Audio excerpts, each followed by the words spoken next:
6-7 বছরে একটা কষ্ট মনে লেগে যায় বা কলিজা লেগে যায়। কষ্টটা হচ্ছে মনে করে 7 বছরে একটা ঈদও করতে পারি নাই। 7 বছরে কতগুলো ঈদ গেছে, কুরবানি ঈদ বলেন আর রোজার ঈদ বলেন, কোনোটাই করতে পারি। এই কষ্টদায়ক। দেখা গেছে কি আমি দেই যে এত তারিখে পাঠায়েন, কোম্পানিকে বলি, কোম্পানি পাঠা না, ঠিক আছে। কোম্পানি আরও ওইটার টিকিটের দাম বেশি থাকে, ঈদের সময় একটু বেশি থাকে, তো ওই সময় পাঠাতে চাই না, রাজি হয়নি। ওর টিকিটে ওরা মন মতো কেটে পাঠাই। আমি সৌদিতে গেছি 2017-এ, আর 7 বছর আমি সৌদিতে কাজ করেছি, ঠিক আছে। সৌদিতে এখন আমি এসে পড়ছি।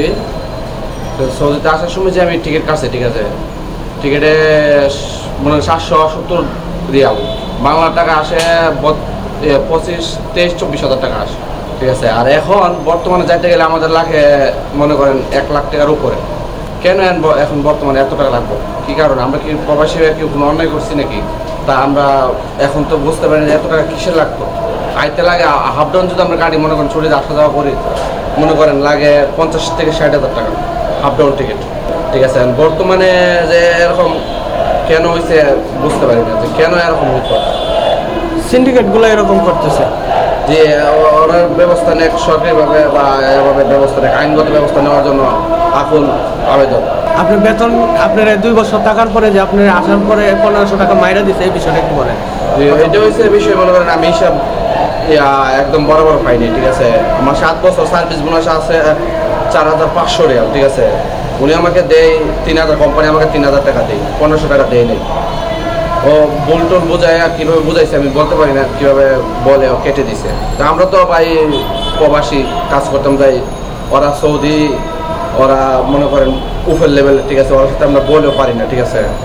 ওরা যেভাবে বলে আমরা এভাবে চলতে হই, উঠতে হলে উঠতে হই, বসতে হলে বসতে হই। আপনি রাগান্বিত হয়ে কি বলছিলেন তাকে? কি বলছিলেন? সৌদি মালিককে টাকা দিচ্ছিল না? আমি বলছিলাম যে লেশ গোসম তা আনা হিসাব মাফিজিব মেয়ে লেশ এস মুশকিল। মানেটা বলে মানে আমি বলছি যে কি জন্য তুই আমার 4500 টাকা আসে, তুমি কেন আমাকে আমাকে 3000 টাকা দিলেন, 1500 টাকা কেন কম দিলেন? তো উনি বলছে 1500 টাকা হাল্লি বাল্লি, জানি না হিসাব দিতে পারবো, যা বলছি তা শোনো, যা দিছি তা নিয়ে যাও, বাস, বেশি কথা বলার দরকার নেই, এটাই বলছে, ঠিক আছে। আচ্ছা, মেডিকেলের যে সিন্ডিকেটগুলো, এরা কিভাবে সিন্ডিকেট করে একটু বিষয়টা একটু বলেন তো। আপনি কি বাধার সম্মুখীন আপনি হয়েছেন, এই বিষয়টা একটু জানতে চাচ্ছি। আপনি আগের বার যাওয়ার পরে কত টাকা লাগছে, এখন আপনি একবারে চলে আসছেন, এখন আবার নতুন করে যাচ্ছেন, যাওয়ার সময় আপনার মেডিকেলে কী কী সমস্যা দেখা দিয়েছে একটু বলেন আমাদের। না, মেডিকেল তো আমি কোনো সমস্যা দেই না, মেডিকেল করলাম বাস। বাহিরে মেডিকেল কত আর বাংলাদেশে কত দিয়ে করলেন? বাইরে তো আমরা মনে করেন সৌদি আরবে যারা থাকে ওরা মনে করেন বাংলাদেশে মেডিকেল আছে, ঢাকা মেডিকেল আছে, ওইখানে মনে করেন 7 বছর আগে আমি পড়ছি, ওইখানে মেডিকেল করেছি, লেগেছে মনে করেন 50 রিয়াল, 50 রিয়াল, 150 রিয়াল, কিছু জায়গায় 150 রিয়াল লাগে, 100 রিয়াল লাগে, 50 রিয়াল লাগে, ঠিক আছে। ক্যামেরার দিকে তাকায় বলেন।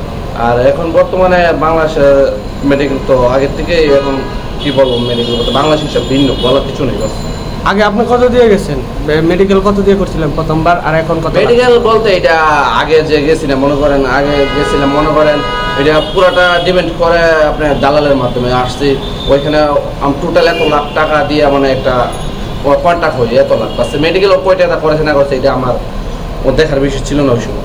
মেডিকেল এটা করতে গেলে মনে করেন পুরাটা এটা যে এম্বাসি বা যে ইয়াতে কাজ করাইছি দালালে বুঝবো, ওর সাথে আমার আলাদা সর্বমোট কন্ট্যাক্ট হয়েছে। আপনি কত টাকায় কন্ট্যাক্ট করেছেন মেডিকেল না, পুরা কন্ট্যাক্ট, পুরা বিশাল কন্ট্যাক্ট মনে করেন। পুরা বিশাল কন্ট্যাক্টে কত টাকা যাচ্ছে? পুরা বিশাল মনে করেন 4 লাখ এরকম যাইতেছে, ঠিক আছে। কিন্তু আজ দেখেন মনে করেন আমরা বাংলাদেশে যাইতে গেলে লাগে 4 লাখ 3 লাখ, ঠিক আছে, নিম্ন 5 লাখ 4 লাখ টাকা লাগে। আর দেখুন নেপাল আমাদের সাথে কান্ট্রি, ইন্ডিয়ার লোক আমার সাথে কাজ করে, আমাদের সাথে কাজ করে, ওরা মনে করেন 60,000 70,000 1 লাখ টাকার ভিতরে চলে যেতে, নেপালি জায়গা 1 লাখ টাকার ভিতরে, পাকিস্তানি 1.5 লাখ 2 লাখ টাকার ভিতরে যায়। কিন্তু আমরা বাংলাদেশে কি অপরাধ করলাম? আমরা 4 লাখ টাকা লাগে, এটা জবাব কে দেবে আমাদেরকে? আমরা কি বাংলাদেশে অপরাধ করেছি? কি কার কাছে যাবো আমরা? আমরা প্রবাসী, অসহায়।